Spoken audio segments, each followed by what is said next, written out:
Hello seventh class. आज हम अपने बुक का जो फर्स्ट चैप्टर था उसका पार्ट 6 पढ़ेंगे। ठीक है, मैंने आपको पार्ट 5 में क्या पढ़ाया था, प्लोइंग के बारे में कि जो खेत जोतना होता क्या है, उसके जो एडवांटेज प्लोइंग के क्या होते हैं। ठीक है, अब हम पढ़ेंगे सोइंग ऑफ सीड्स। ठीक है, तो खेत जोतने के बाद ना उसमें क्या किया जाता है, बीज डाले जाते हैं। ठीक है, बीजों को बोया जाता है। तो बीजों को जब बोया जाता है, मतलब कि जो फील्ड होता है ना खेत जोतने के बाद, उसको फिर उसमें बीज डाले जाते हैं, सीड्स को डाले जाते हैं, क्योंकि सीड डालेंगे तभी क्रॉप उगेगा। तो उसे ही कहते हैं सोइंग ऑफ सीड्स। ठीक है, ये हमारा सेकंड स्टेप होता है।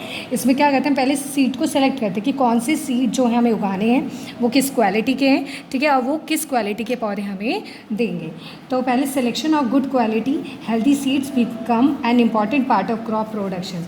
ठीक है, तो पहले सीड को की क्वालिटी को सेलेक्ट करना, उसकी हेल्थ कैसी, ये देखकर कि अच्छी क्वालिटी के सीड हम लेते हैं। ठीक है, और इसका ये सिलेक्शन कि सीड का, क्योंकि अगर बीज ही अगर बेकार होंगे तो पौधे भी बेकार उगते हैं। ठीक है, तो सिलेक्शन ऑफ सीड ही एक इम्पॉर्टेंट पार्ट होता है क्रॉप प्रोडक्शन का, because plant grow from seeds, क्योंकि जो प्लांट है वो सीड से उगता है, और सीड ही बेकार होंगे तो सीड्स बेकार होंगे तो हमारे जो प्लांट्स हैं वो भी बेकार होंगे, क्रॉप जो है पूरा बेकार होगेगा। इसीलिए many important crops such as wheat, jowar, bajra and oats are grown by sowing of seeds. ठीक है, ये सारे जो ऐसे एग्जाम्पल्स हैं जो सीड को बोने के बाद ही उगते हैं। After the seeds are selected care must be taken while sowing them. Sowing of seed is, अब अच्छा क्या होता है,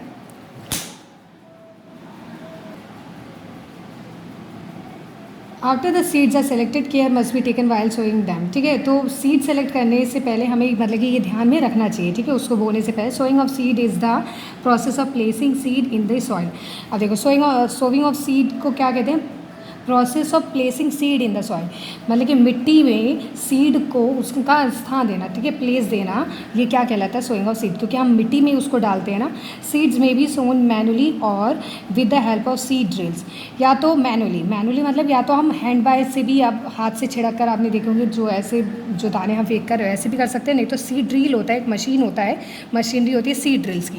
ठीक है, उसके थ्रू भी, उसमें थोड़ा थोड़ा सील उस मतलब कि उसमें थोड़ा थोड़ा हम सीड डालते हैं और वो मिट्टी में डालता हुआ चला जाता है। मिट्टी में थोड़ी थोड़ी दूरी पर वो अपने आप ही मिट्टी के अंदर उस सीड को डाल देता है। सीड ड्रिल ऐसा होता है। ठीक है, अब मैनुअल सोइंग क्या होता है, इसके बारे में देखते हैं। पहले आज हम मैनुअल सोइंग के बारे में पढ़ते हैं, उसके बाद हम सीड ड्रिल वाला पढ़ेंगे नेक्स्ट क्लास में। This method involve sowing of seeds manually by scattering them on the soil surface. Scattering them मतलब फैलाना। ठीक है, उसको फैला देते हैं, ऐसी ज़मीन पर बिखेर देते हैं, जिस फील्ड में हमें डालना है उस फील्ड में हम उसको बिखेर देते हैं। ठीक है, तो scattering the soil surface, scattering them on soil surface, तो मिट्टी के सरफेस पे जब बीजों को बिखेर देते हैं हम, तो उसे ही मैनुअल सोइंग कहते हैं। This process is called broadcasting. इस प्रोसेस को क्या कहते हैं, ब्रॉडकास्टिंग भी कहते हैं। ये हो गया हमारा मैनुअल सोइंग हो गया। ठीक है, कि कैसे जब मिट्टी को स्कैटर कर देते हैं हम, है ना। तो ये हमारा इसी में हो गया। इसका आपको मैं यहाँ तक होमवर्क दे देती हूँ। आपको ए का थर्ड क्वेश्चन, ए का थर्ड पार्ट और बी का 1, 2, 3 करना है। ठीक है, फिल इन द ब्लैंक्स है। क्वेश्चन नंबर बी आपका फिल इन द ब्लैंक्स है, 1, 2, 3 करना है, और ए का थर्ड करना। अभी हम नेक्स्ट देखते हैं, और ए का थर्ड। ठीक है, ये ध्यान में रखना। उसके बाद हम जो ये by using the seed drill, इसका प्रोसेस पूरा होता है, मशीन के बारे में बताया हुआ है, तो ये मैं आपको बाद में बताऊंगी। अभी आपको ये समझ में आ गया होगा कि मैनुअल सोइंग क्या होता है। ठीक है, जब स्कैटर कर देते हैं, ऐसे ही बीज को बिखेर देते हैं ज़मीन पर और फील्ड पे जहाँ उगाना है, और उसी में से फिर अपने आप वो उग जाता है, प्लांट जो है उग जाता है, तो इसे कहते हैं सोइंग ऑफ सीड। ठीक है, तो प्लोइंग के बाद हमारा फर्स्ट स्टेप था प्लोइंग, जिसमें खेत जोतते हैं हम ताकि मिट्टी तैयार हो जाए। फिर जब मिट्टी तैयार हो जाती है, उसका लेवल बना दिया जाता है, उसके बाद हम सोइंग ऑफ सीड कहते हैं, यानी कि बीजों को बोते हैं इसमें। ओके, तो अब हम नेक्स्ट क्लास में इसके आगे पढ़ेंगे।